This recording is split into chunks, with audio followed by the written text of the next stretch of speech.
Now, kids have been off school for over 8 weeks now. But if the government's plan works out, some of your children or some of your grandchildren could be going back 2 weeks today. Today, the Church of England warned about the impact on the well-being of children if they're not able to go back into the classroom. But with images like these ones posted by a school in Northumberland showing what life could look like when it reopens, and parents being warned that children may even have to clean their own cuts and scrapes. Obviously, we're talking about primary school children here. Would it actually be more damaging to our kids to send them in? Coleen, what do you make of that? Well, I find, excuse me, I find those images really sad. I mean, their whole premise is we need to get children back to normality and, it's affecting their mental health. I don't think that's going to do anything to the mental health. And especially from, primary school children, reception age. My niece, Alex, is actually a primary school teacher, and I asked her opinion about it last night. And she was saying she just thinks it's an unnecessary risk for the sake of 6 or 7 weeks. And she doesn't agree with the year choice of the younger ones because they don't understand social distancing, and the natural instinct is to interact and play and show affection. And she was saying, as a teacher, how can you ignore a child if it's fallen over and hurt itself or it's crying because it's missing home? How can you sit there as a teacher of a primary school child and not want to go over and help that child? She would find she was being negligent with that. She also says about, it's funny how, when she's going to her local supermarket, she's wearing a mask and, gloves and all of that, but they don't have to do that when they go back to the school. So, yeah, she's very much, and also she thinks, at the moment, because they're not necessarily going to find people that don't send their children back. So some will go back and some won't. So when they all end up going back, some again will be ahead of others that have had that. So it's just all a bit confusing for them and a bit scary because they don't necessarily trust what the government are saying.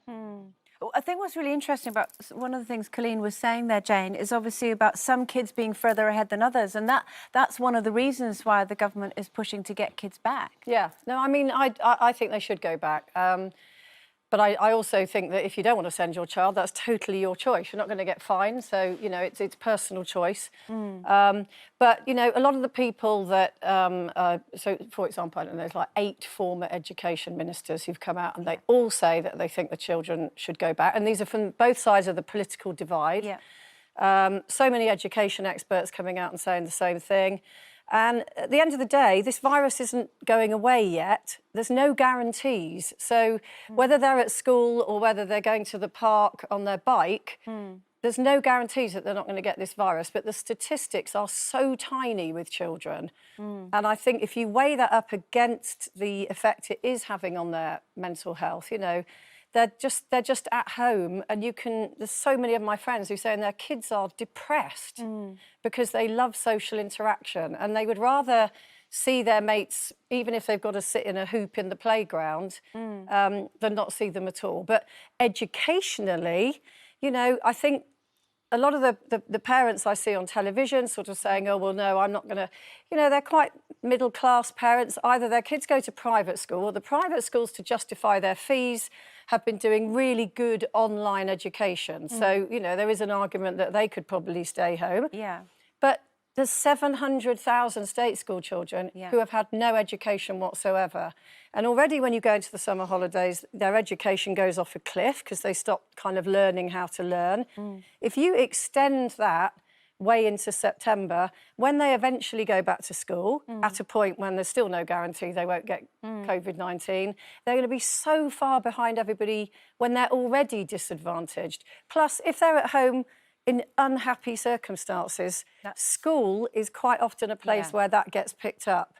I think it's vital that they should go back if the parents are happy with that. That was going to be my next point, actually, is that some children, education to one side, actually going to school is an escape from, home life could be stressful in normal circumstances, but in lockdown circumstances, multiply that by infinity. So even going back to school, and as Jane said, sitting apart is maybe some kind of respite for them?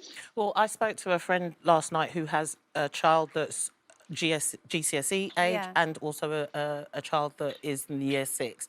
And the year 6 child, she was like, I don't want to go back to school because I'm not going to be able to interact properly with my friends. And, you know, for me, on the education thing, everybody's talking about the stress of, you know, of what's going on with not being able to see your families and everything. As there's no guarantee that these year 6 children will be able to keep to themselves and keep in the hoop. Yeah. You know, I think that there's more of a detriment to the other families when you go home and you do eventually see your grandparent or your mum or your dad That they and might be passing that on. as small as that risk is. That's they could small, be that risk is catching it small really enough at for home. 6 or 7 weeks But of keeping them off further. When's that then- guarantee going to come, Brenda, that they can go to school and never be Yeah, in but a there's chance? no guarantee that it's going to happen. So 2nd of September, when the term starts for everybody, let everybody go back out. But what do if the- COVID-19's still around then, which Well, it will keep them- be? keep them Well, off do you know, we'll still be talking about it, and I'm sure we'll still be They'll be trying off to school find forever. out. Yeah, exactly.